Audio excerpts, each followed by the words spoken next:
မေတ္တာတရားကြီးမားတဲ့ဆရာတော်ကြီးတွေရဲ့အနာကိုရောက်သွားတဲ့အခါမှာကိုယ်စိတ်ထဲမှာအေးချမ်းမှုဆိုတဲ့အရာသာလေးကိုခံစားခွင့်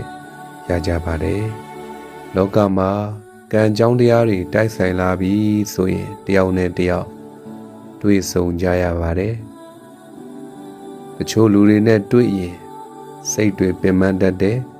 တချို့လူတွေနဲ့တွေ့ရတာဟာစိတ်တူမှုကိုဖြစ်စေတယ်။တချို့လူတွေနဲ့တွေ့ရင်မနာလိုစိတ်တွေတော့ဖြစ်ပေါ်လာတတ်ပါတယ်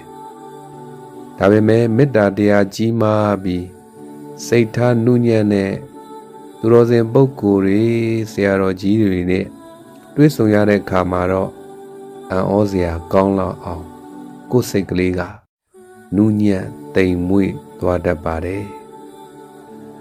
စကားတွေအများကြီးပြောစရာမလိုပဲဆုံးမစကားတွေအများကြီးနားထောင်စရာမလိုပဲနဲ့ကိုဆရာတော်ကြီးတွေရဲ့အနားမှာခဏလေးထိုင်နေုံနဲ့အေးချမ်းမှုဆိုတဲ့အရာသာလေးကိုခံစားတတ်လာပါတယ်။ဒါဟာမေတ္တာရဲ့စက်ဝိုင်းထဲမှာရောက်ရှိသွားမှုပါပဲ။ဆရာတော်ကြီးရဲ့မေတ္တာဓာတ်ကိုဟာခံယူတဲ့အချိန်မှာဒီလောက်အေးချမ်းနေကိုယ်တိုင်ရလည်းပဲဆရာတော်ကြီးတွေလိုပဲမေတ္တာများပေးနိုင်တဲ့ပုဂ္ဂိုလ်ဖြစ်အောင်ကိုယ့်ရဲ့ရင်ထဲနှလုံးသားထဲမှာဒေါသဆိုတဲ့အပူမီးတွေကိုလျှော့ချပြီးတော့မေတ္တာဆိုတဲ့အေးတက်ကလေးကိုများတီလာအောင်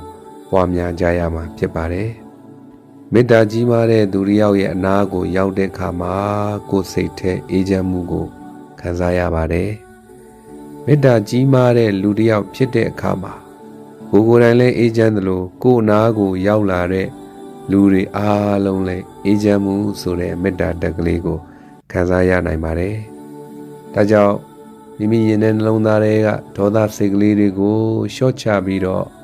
ဆရာတော်ကြီးနာသွားရင်ဆရာတော်ကြီးရဲ့မေတ္တာဓာတ်ကိုခံစားရတယ်လို့ပဲ